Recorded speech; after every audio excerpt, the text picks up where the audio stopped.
सत्संगत जी प्यार से कहना अनुभव सर्वम।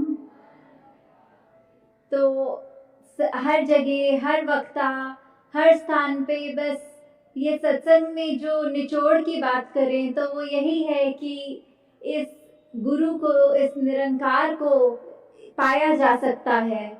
और हम अगर इस ह्यूमन बॉडी में आए हैं तो उसका मकसद सिर्फ यही है कि जहाँ बाकी चाहे एनिमल्स को ले लें या और कोई जूनी ले लें, उनके अंदर वो समझ नहीं होती जिससे वो अपने आप का अस्तित्व कि वो कहाँ से आए हैं, जिंदगी किस पर्पस के लिए है, और आगे जब ये जिंदगी ये नश्वर शरीर खत्म हो जाएगा तो क्या होगा।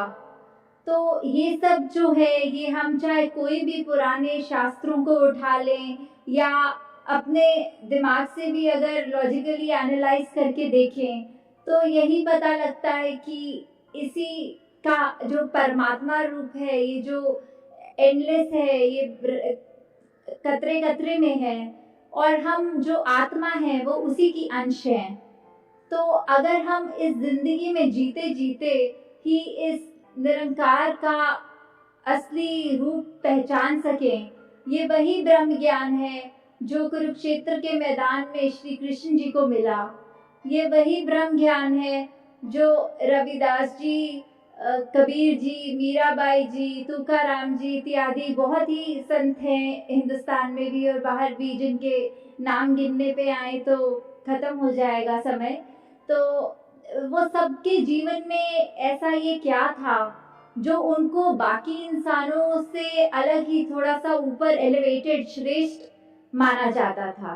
हाँ जी, இந்த பொங்கல் நல்வாழ்த்து கொடுத்து மாதாஜி என்ன சொல்கிறாங்கன்னா, இந்த லீவான நாள்லேயும் உங்களுக்கு விடுமுறையான நாள்லேயும் நீங்கள் எல்லோரும் வீட்டில் இருந்திருக்கலாம், இல்லாட்டி நண்பர்களோட உங்கள் டைம் ஸ்பெண்ட் பண்ணியிருக்கலாம். ஆனால் நீங்கள் வந்து சத்சங் ரூபத்தில் வந்து இதை கொண்டாடணும்னு விரும்புகிறீங்க. இங்கே வந்ததில் எனக்கு ரொம்ப சந்தோஷம். அதே போல் மாதாஜி சொன்னாங்க, மகாபுருஷர் வந்து ஒரு வருடமும் சென்னை வரணும்னு கேட்டாங்க. ஆனால் இந்த வருடத்துலேயே இது 2வது முறை சென்னை தமிழ்நாடு வர மாதிரி இருக்குன்னு சொன்னாங்க. அதே போல் சாத்சங்கத்தில் இந்த சத்சங்கம் வரத்துக்கு ஒரு முக்கியமான காரணம் என்னென்னா, குரு நிரங்கார் என்கின்ற இந்த பரம்பொருளை தெரிஞ்சுக்கிறதுக்கு தான் சாத்சங்கம். இப்போ மற்ற ஜீவனங்கள்லாம் பார்த்தோன்னா, இந்த மிருகங்கள்லாம் பார்த்தோன்னா, அவங்களுக்கும் இந்த மனிதர்களுக்கும் இருக்கிற ஒரே வித்தியாசம் என்னன்னா, நம்மளால புரிஞ்சுக்க முடியும், நம்மளால உணர முடியும். அதே உணர்ச்சி வச்சு தான் இந்த நிரங்கார், இந்த பரம்பொருள், எல்லோருக்குள்ளேயும் இருக்கிற இந்த பரம்பொருள், ஒரு பொருட்குள்ளேயும் இருக்கிற இந்த நிரங்கார உணர்ந்து நம்ம வாழ்க்கையை வாழணும். அதே போல் தான் சாத்சங்கத் இதே ஞானத்தை தான் குருக்ஷேத்திரத்தில் அர்ஜுனனுக்கும், அதே போல ரவிதாஸ் ஜி, மீராஜி மற்றும் பல சந்துக்கும் குரு கொடுத்துருக்காரு. இந்த ஞானம் இருந்ததுனால தான் அவங்க வாழ்க்கை வித்தியாசமாகவும் ரொம்ப அழகாகவும் இருந்ததுன்னு மாதாஜி சொல்ல வராங்க जी। जिस तरह ये देखा जाता है कि अगर अभी जिक्र भी जिस तरह हुआ कि एक अंधकार रूपी कमरा है, तो उसमें चाहे कितना भी घना अंधेरा हो, सिर्फ एक छोटी सी कैंडल लाइट, एक वो छोटी सी आग इतनी रोशनी कर देगी, एक दीप इतना रोशनी कर देगा कि वो सालों साल का घना अंधेरा एक क्षण में जिस तरह वो अंधेरा नहीं रह जाता, वो उजाले का संग कर लेता है। तो इसलिए सब कुछ साफ साफ नजर आने लगता है। इसी तरह जीवन में अगर हम इस निरंकार को जान लें, सबसे पहले यही है, जिस तरह मिशन का नारा भी है, एक को जानो, एक को मानो, एक हो जाओ। तो ये एक क्या है? ये एक इसी निरंकार को, चाहे हर धर्म में इसको नाम अलग दिया गया है, कोई गॉड कहता है, कोई वाहेगुरु जी कहता है, कोई अल्लाह कहता है, कोई राम कहता है तो अंश में परमात्मा, ये निरंकार जो एक ही है। तो जब तक हम इस एक को जानेंगे नहीं, तब तक हम एक को मान भी नहीं सकते, क्योंकि ये तो नेचुरल सी बात है कि अगर हम किसी को जानते जब तक नहीं है तब तक उसको मान भी नहीं सकते। तो एक बार इसको जानना, इस ब्रह्म ज्ञान की प्राप्ति करनी ही सबसे जरूरी है, तभी हम मान भी पाएंगे और अंत में एक हो जाएंगे। कि इस एक में ही एक में खो जाएंगे। और अगर इसको उस रूप में भी देखें कि जीते जी भी अगर हम इस एक निरंकार को मानते हैं और ये हमें पता है कि हम सब आपस में, चाहे शरीर कोई भी रंग का है, चाहे रहते कोई भी स्टेट में है, या फिर कोई खाना पहरावा, ये सब तो अलग हो सकता है, पर हम अल्टीमेटली उस एक से ही निकले हैं और हम एक भाईचारे रूप में इस एक होकर भी तभी रह सकते हैं। तो ये दोनों लेवल्स पे अगर ये बात देखी जाए कि एक को जानकर ही हम एक को मान सकते हैं और फिर एक हो सकते हैं। हाँ जी। ஒரு வீட்டில் இருட்டு எவ்வளோ இருட்டு இருந்தாலும் எவ்வளோ வருஷங்களாக இருட்டு இல்லைனாலும் ஒரு சின்ன தீபம் ஏற்றுறதுல பல வருடங்களான இருட்டு போயிடுது. அதே போல தான் சாட்சியங்கள் இந்த நிரங்காரோட ஞானம், அதே போல தான் இந்த பிரம்ம ஞானம். இந்த பிரம்ம ஞானம் நமக்கு எப்போ கிடைக்கிறதோ நம்ம வாழ்க்கையில் இருக்கிற எல்லா விதமான இருட்டும் போயிடும். இந்த பிரம்ம ஞானத்தை எடுக்கும்போது அந்த மிஷனில் சொல்கிற மாதிரி சாட்சியங்கள் ஒன்றை அறிந்து, அந்த ஒன்றை புரிந்து, சாட்சியங்கள் ஒன்றை அறிவது உண்டு, அதுக்கப்புறம் அதை புரியுது. அறிந்தால் மட்டும்தான் அதை புரிஞ்சுக்க முடியும். அது புரிஞ்சதுக்கப்புறம் இந்த ஒன்றாவே ஆயிட வேண்டியது சாட்சியங்கள். அதுதான் சாட்சியங்கள் நம்ம எல்லாருமே செய்யணும். நமக்கு எப்போ இந்த விஷயம் தெரிஞ்சிருச்சோ, இந்த உடை, நம்ம சாப்பிட்றது, இதெல்லாம் பார்த்து நம்ம ஒருத்தருக்கு ஒருத்தர் வேறுபாடு வச்சுக்க மாட்டோம். இந்த வேறுபாடெல்லாம் தாண்டி நம்ம மனித வாழ்க்கையை வாழ்வோம் சாட்சியங்கள். அப்பொழுதுதான் சாட்சியங்கள் இந்த கடவுளை அறிஞ்சாதான் சாட்சியங்கள் நம்மளால இந்த கடவுளை வேண்ட முடியும் மாதாஜி சொல்றாங்க जी। जिस तरह हम बचपन से ही ये उदाहरण भी सुनते आए हैं कि, और कॉमन सेंस वाइज भी अगर हम सोच के देखें कि एक पानी को अगर हमने उबालना है तो हमें क्या क्या वस्तुएं चाहिए होंगी। हमें जल चाहिए होगा, हमें गैस या लकड़ी चाहिए होगी, और आग चाहिए होगी, और सबसे ज़रूरी चीज़ एक वेसल चाहिए होगी जिसमें हम वो पानी को डालेंगे। अगर हम ये सोचें कि अगर आग ने ही उस पानी को उबालना है तो हम आग जला के डायरेक्टली अगर उस लकड़ी पे पानी फेंक कर देखें तो वो उबालेगी, तो क्या उसने उस आग को ही बुझा देना है पानी ने।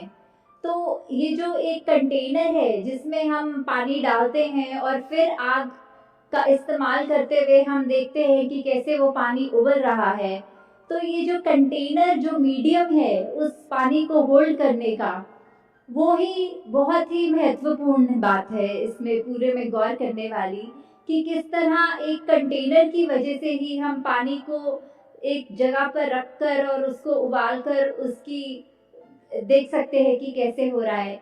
उसी तरह जीवन में हमें जब तक एक सच्चा संत नहीं मिलता, जब तक हमें यही नहीं पता कि भटकाने वाले कौन हैं और हमें सही मार्ग दिखाने वाले कौन हैं, एक वो ऐसा सच्चा कंटेनर नहीं मिलता जब तक, तब तक हम एक दूसरी अपनी एक स्टेट से दूसरी तक नहीं पहुंच सकते। जैसे हमारा मन है जो एक टाइम नफरत करता है, और जैसे ही हमें एक संत का संग मिल जाता है तो कैसे ही वही दिल जो मन में नफरत रख रहा था, अब उसने अपनी स्टेट बदल ली और वो प्यार करने लग गया। हाँ जी।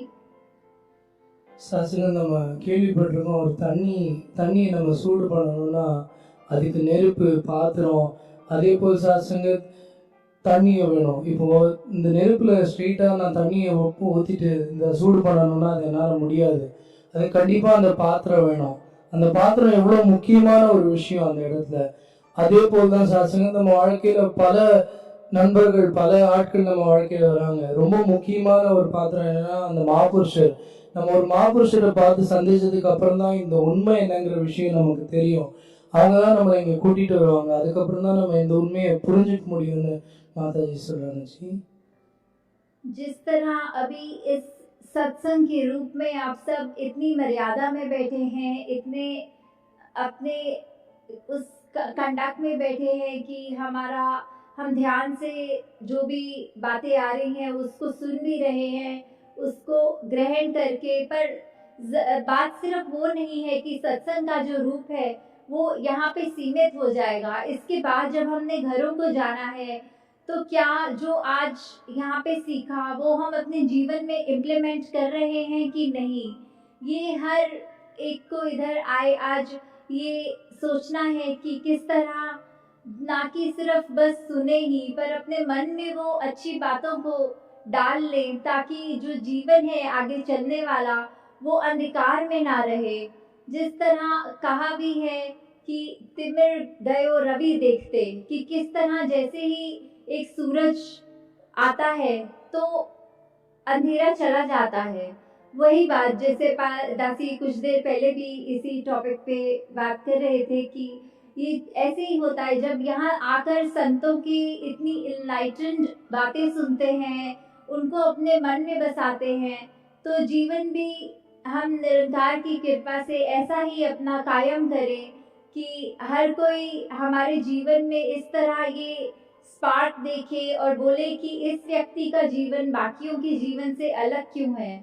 तो निरंकार कृपा करे कि आप सबको जिस तरह ये दर मिला है, आप सब अपने जीवन में औरों को भी उस तरह प्रभावित करें कि किस तरह हम नैरो माइंडेडनेस को छोड़ के एक ब्रॉडर विजन रखें, हर चीज़ में विशालता रहे, नम्रता रहे, और ये गुण जो भी हम शुरू से सुनते हैं बचपन से कि ह्यूमन वैल्यूज़ जो एक होनी चाहिए, जो जिसकी वजह से ही एक इंसान को इंसान कहा जाता है। इंसान हम हैं इस शरीर में, तो सिर्फ ये ही नहीं है हमारी पैरामीटर कि हम क्योंकि 2 आँखें, 1 नाक और ये ऐसा आकार है तो इसीलिए ही हम इंसान नहीं हैं।